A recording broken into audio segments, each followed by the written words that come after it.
Congolaises et Congolais, mes très chers compatriotes, le 3 mai 2021, face aux menaces graves pesant sur l'intégrité de notre territoire et à l'insécurité récurrente vécue par nos populations de l'Est du pays depuis 3 décennies, je proclamais l'état de siège dans les provinces de l'Ituri et du Nord Kivu. En effet, conformément à mes prérogatives consacrées par les articles 69, 85, 144 et 145 de la Constitution, je recourais à ce dispositif exceptionnel de gouvernance afin de répondre de la manière la plus appropriée et la plus adaptée à cette situation, en ce particulièrement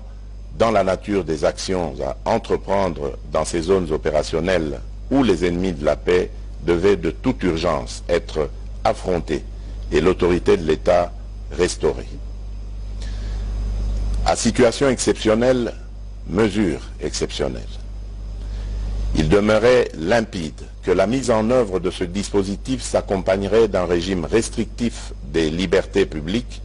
non sans incidence sur le mode de vie habituel de nos populations, immédiatement sensibilisées à consentir à d'importants sacrifices en guise de soutien patriotique à cette lutte pour la survie de notre nation.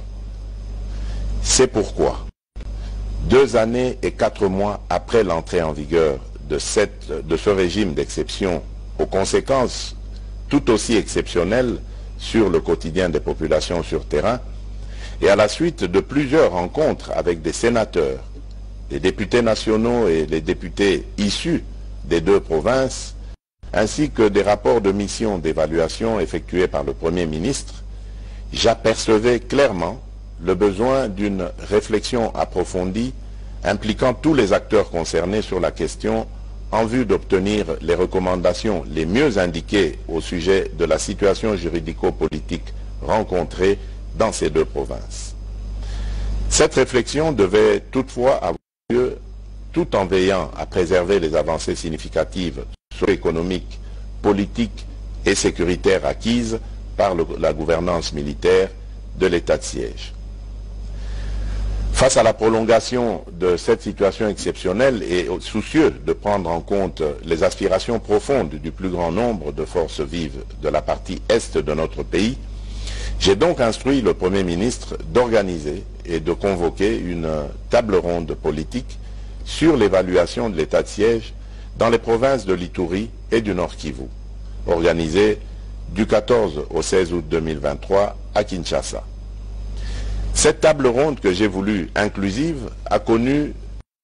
de la participation des élus nationaux et provinciaux issus des provinces concernées, des délégués des institutions nationales, la participation active des forces vives d'autres provinces de la République, ce qui témoigne de l'élan de la solidarité affichée par les Congolaises et Congolais de tous bords derrière cette cause nationale. Mes très chers compatriotes, mus d'un sens élevé de patriotisme et de responsabilité, les différents participants ont travaillé d'arrache-pied durant les 3 journées allouées à cette table ronde pour proposer une option concertée en vue de pacifier définitivement les provinces de l'Ituri et du Nord Kivu, et ce, au regard de l'évolution du contexte sécuritaire, politique, économique et social. C'est ici le lieu de saluer l'engagement et le dévouement de tous les participants qui ont abattu un travail de qualité pour la cause nationale afin que les conclusions permettent aux institutions de donner une orientation nouvelle à cette mesure exceptionnelle. Mes très chers compatriotes, en ma qualité de garant du fonctionnement régulier des institutions de la République et de la continuité de l'État, j'ai examiné en toute responsabilité l'ensemble des recommandations formulées dans les 3 commissions de la table ronde. Après avoir échangé avec les responsables des institutions de l'État et entendu le Conseil supérieur de la Défense,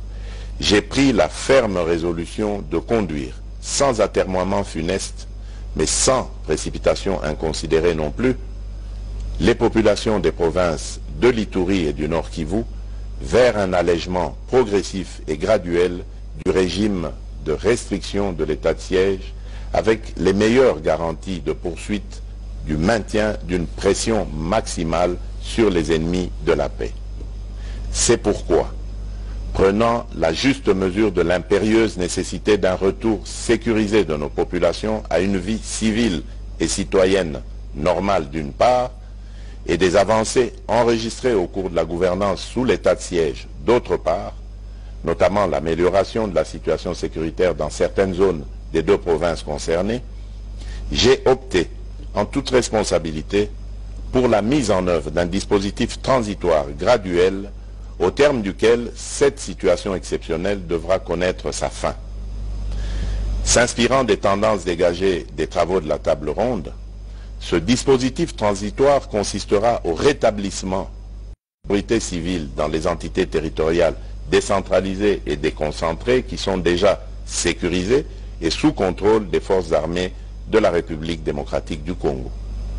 Ce qui implique la levée des restrictions des libertés constitutionnelles de tous les citoyens et plus particulièrement la libre circulation des personnes et de leurs biens en mettant fin au couvre-feu, la liberté d'association, de manifestation pacifique et de réunion dans le strict respect des conditions légales. Ceci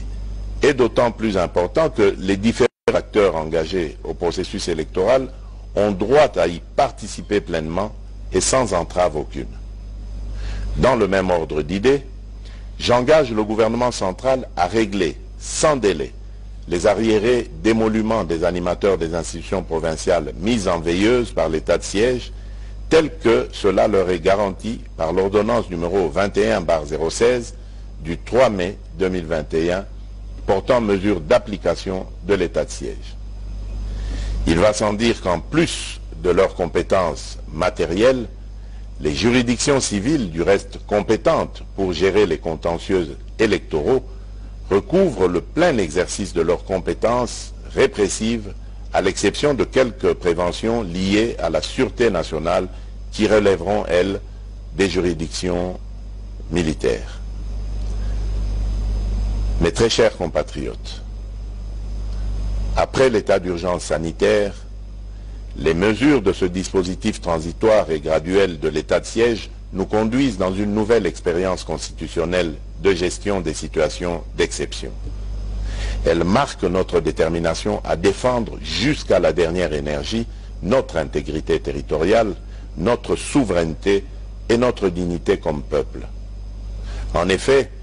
nous sommes un peuple qui a su démontrer, tout au long de son histoire,